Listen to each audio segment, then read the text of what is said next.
Yielding tonight. Madam Speaker, I rise today to call for immediate consideration of my See the Crisis Act. This legislation would prevent Vice President Kamala Harris from using taxpayer dollars to travel internationally before seeing the southern border crisis firsthand.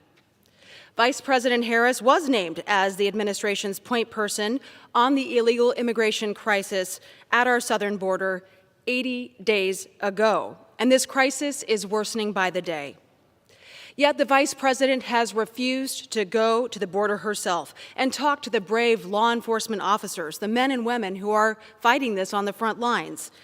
This out-of-sight, out-of-mind approach is a disgrace, Madam Speaker. But let's back up and look at how this crisis has developed on the Biden administration's watch. On day one of this administration, President Biden stopped construction of the border wall. Shortly after, he reinstated catch and release. Now, this turned on the green light at our border. It incentivized the historic surge of illegal immigration that we are currently experiencing in this country.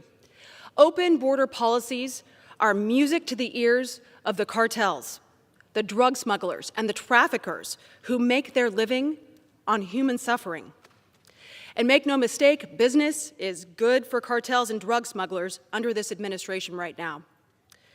Snuck into this rule here tonight is a provision to set the spending levels for Congress. And these historic spending levels rise in nearly every category except for one, the Department of Homeland Security. And this sends a pretty clear message to the cartels that the U.S. government doesn't think it's a priority to stop them. Madam Speaker, I recently visited the border to see the crisis for myself, hear what those on the front lines are facing every day. And they told me they are completely overwhelmed. There are major vulnerabilities along our border. These are vulnerabilities that the cartels and the drug smugglers are exploiting every day. Border Patrol officers are apprehending sex offenders, gang members, even people on the terrorist watch list trying to come into our country illegally. And these are just the people that they are catching. Deadly drugs are pouring across the border in droves.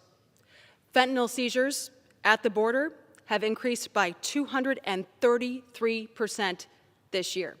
233%. When I was at the border, I heard from Democrat sheriffs, Republican sheriffs, about these devastating realities and the damage that is being inflicted on our communities.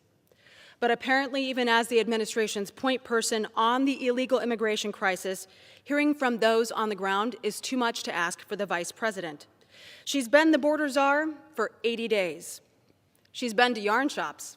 She's been to bakeries. And she just flew right over the crisis at our southern border to meet with foreign countries with the taxpayer's checkbook in hand. When asked why she hasn't visited the southern border, she laughed. She laughed, and this is not a laughing matter. The border crisis impacts the safety and security of every Iowan, of every American. Every state is a border state right now. And as members of Congress, regardless of our party, it is our job to hold the administration accountable when it is failing the American people. And right now, Vice President Harris, Madam Speaker, is failing the American people. She's failing law enforcement at the border. She's failing the families who will suffer because of the drugs coming across our border and falling into the wrong hands. Vice President Harris needs to see the crisis for herself and take action. And that is exactly what my See the Crisis Act will force her to do. This bill will prevent the Vice President from traveling internationally on the taxpayer's dime until she visits the southern border and reports back to the American people on how the administration will secure our border. So I urge my colleagues on both sides of the aisle tonight to join me in defeating the previous question and holding this administration accountable for the border crisis. Thank you, Madam Speaker. I yield back. The gentlewoman yields. The gentleman from Pennsylvania reserves.